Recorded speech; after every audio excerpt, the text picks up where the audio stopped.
พี่น้องช่วงนี้แม่นช่วงเทศกาลเกณฑ์ทหารเนาะแต่ก็มีนางฟ้าไปเกณฑ์ทหารหลายดิ LGBT แหมสาวสองเนี่ยผู้งามเห็นบ่ข่าวจังหวัดนั้นจังหวัดนี้พากันไปเ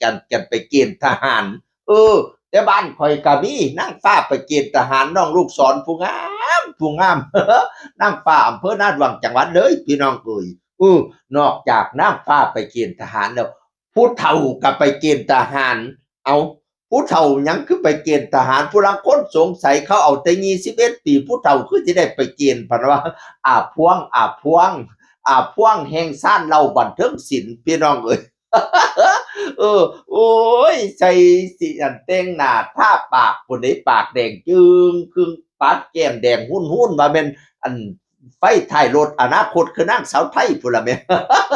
เออสวยค่ะวันนี้สวยค่ะไปเกณฑ์ทหาร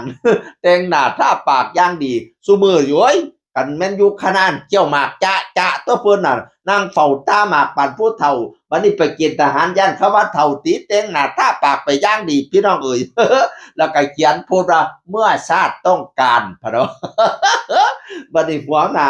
บูตรจักรพันธ์ลำเพิ่นก็มาเขียนโพสต์เพิ่นเด้อาพวงไปเกณฑ์ทหารว่าแม่นพาหลานไปว่าซั่นเนาะ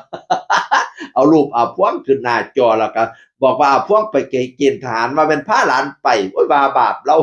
นอกจากนั้นเพจของซ่านเราบันเทิงศิลป์ก็มาเขียนโพสต์อีกด่วนอาพวงเข้าเกณฑ์ทหารที่ร้อยเอ็ดเจ้าหน้าที่เผยคิดว่ายายพาหลานมาคัดเลือกว่าซะ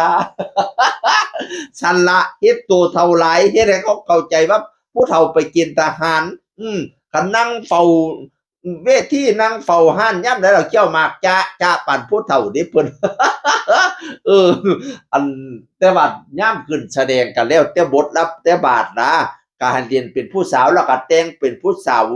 เล่นเป็นใส่ชุดว่ายน้ำแล้วก็แต่งใส่ชุดว่ายน้ำแต่หลังจากเวทีชีวิตจริงขึ้นผู้เฒ่านั่งเฝ้าตาหมากเกี้ยวปากเกี้ยวหมากปากแดงจ๊ะอยู่นั่นล่ะพี่น้องเอ้ยสิล่ะเนาะสร้างเป็นมักไผมักมันแล้วมักบาดผู้เฒ่าพวกนี่แต่ก่อนนี่อยู่กับรัตนศิลป์อินตาธัญราชเด้มาอยู่รัตนศิลป์ตอนแรกเป็นแผนกหลังบ้านแผนกครัวก่อนพะนะว่านั่นน่ะบัดนี้ยายสำเห็นอ้าวอีนี่มันมาเว้าดีเว้าคือแท้ก็เลยให้ไปเล่นตลกนำก็ได้เล่นแต่ปานนั้นปางนั้นมาพี่น้องเอ่ยบัดนี้นี่การหลังจากออกจากรัตนศิลป์ก็มาอยู่กับชั้นเรานี่ล่ะโอ๊ยชีวิตเราข่อยว่าเราเป็นคนใสๆซื่อๆเด้แต่ขี่รถยนต์ก็บ่มีคือเขาเจ้าตั่วขี่มอเตอร์ไซค์มาเป็น100โลพุ่น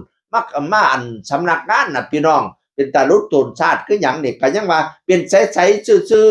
ๆเป็นตาฮักเป็นตาแพงเป็นตาแยงเป็นตาเบิ่งอยู่พวกน่ะปีนี้ไปเกณฑ์ทหารจักว่าได้ใบดำใบแดงบุเป็นกำลังใจให้เด้อเอ๋ยได้ใบดำก็ดีสิได้มาอยู่กับชาติเราต่อไปสร้างความสุขให้พี่ให้น้องได้ใบแดงก็ตามหัวมันเถาะผู้บ่าวหลายดีกันติดใบแดงก็หลายผู้บ่าวทหารแต่โคบๆสาธุให้เราได้ใบดำล่ะวะเนาะเฮ้ยสิได้มาอยู่ชาติเราคือเก่าเป็นกำลังใจให้ได้เด้อจากเสียงกึ่งคนเก่ามาเว้าสู่ฟังสวัสดีครับสวัสดีครับ